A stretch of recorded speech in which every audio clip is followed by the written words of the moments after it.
मज़ा सफ़र में है, मंजिल में नहीं।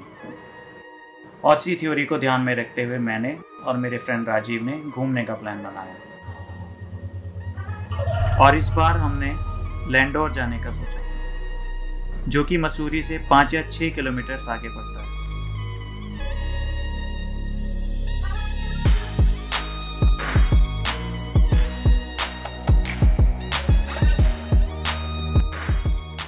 हम लोग मुरादनगर, जो कि मेरठ से 32 किलोमीटर पहले पड़ता है, मोदी नगर, उसके बाद मेरठ, जो कि स्पोर्ट्स गुड और कैंचियों के लिए फेमस है, से मुजफ्फरनगर होते हुए ऋषिकेश की तरफ जा रहे थे। रास्ते में भूख भी लगने लगी थी, तो मुजफ्फरनगर से थोड़ा पहले रुक के हमने ब्रेकफास्ट किया।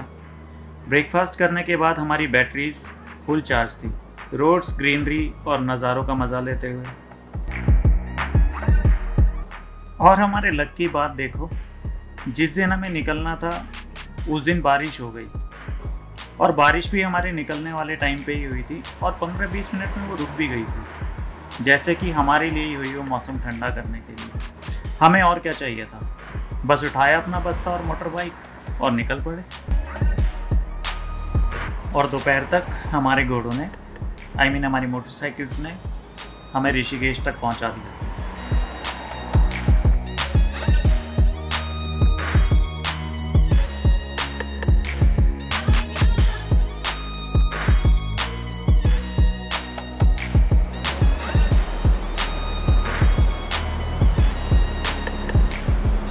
वहाँ थोड़ी देर गंगा के पास रुक के हम लोगों ने मैगी खाई और एक एक कप चाय पी।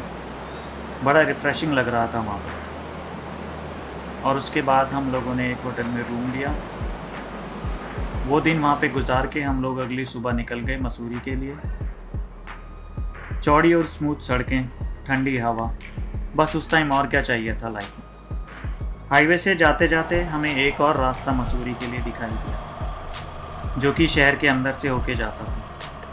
एक लोकल रेजिडेंट से पूछने पे उन्होंने बताया कि उस रास्ते की सीनिक ब्यूटी बहुत अच्छी है। हम लोग शायद कोई अच्छा काम करके घर से निकले थे। वो रास्ता वाकई बहुत ज़बरदस्त था और हमने उसे लेके कोई गलती नहीं की। तो आओ फिर रास्ते का मज़ा लेते हैं।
अब बाइक को भी भूख लगने लगी थी। अपने से पहले इसके ब्रेकफास्ट का इंतज़ाम करना पड़ा। मसूरी से बस थोड़ा ही दूर रह गए थे और एक जगह देखकर सोचा थोड़ा ब्रेक ले लेते हैं।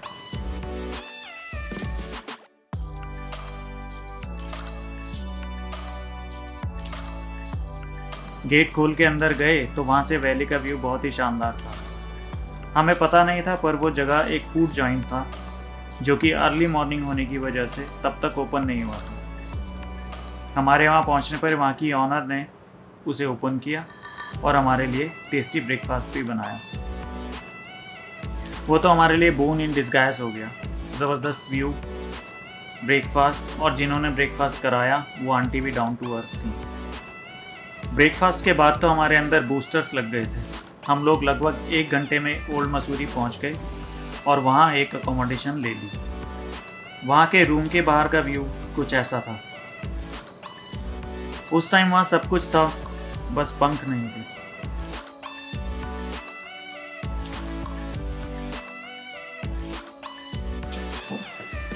और अब हम पहुंच चुके हैं, रेडी हो चुके हैं, नहा धो के ब्रेकफास्ट वगैरह करके। मेरा साथ है मेरा फ्रेंड राजीव। हेलो। और अब हम यहाँ से बस निकलेंगे। So let's explore. संडे का दिन था और वहाँ सब कुछ बंद था, गलियाँ खाली पड़ी थी। और ये जो आप सामने देख रहे हैं ये यहाँ का क्लॉक टावर है। इसकी आवाज़ आप हर घंटे पूरे टाउन में सुन सकते हो और हर बार आपको टाइम ट्रेवल करा के पुराने टाइम में ले जा सकता है। इसके होते हुए मुझे नहीं लगता रिस्ट वॉच की ज़रूरत पड़ती होगी।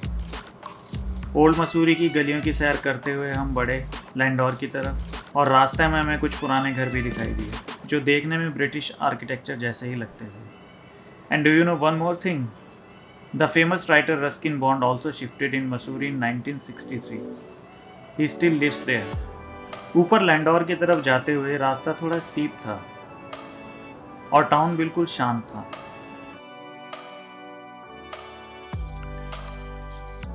हम लोग आगे बढ़ते जाते थे और रास्ते का मज़ा लेते जाते थे। रास्ते में हमें एक तिब्बतन रेस्टोरेंट दिखाई दिया जिसका नाम था डोमास प्लेस। उसका एक्सटीरियर बड़ा इंटरेस्टिंग था। यहाँ आप तिब्बतन फूड एंजॉय कर सकते हैं और स्टे के लिए रूम भी ले सकते हैं। अब चलते चलते हमें थकान होने लगी थी। पूछने पे पता चला कि लैंडोर थोड़ा और दूर था। उसका सबसे पहला लैंडमार्क था चार दुकान। वो भी अभी कम से कम 10 मिनट की दूरी पे तो था ही। हम लोग जितना भी ऊपर आए वो वहाँ की नेचुरल ब्यूटी और रास्तों का मज़ा लेते हुए आ गए थे।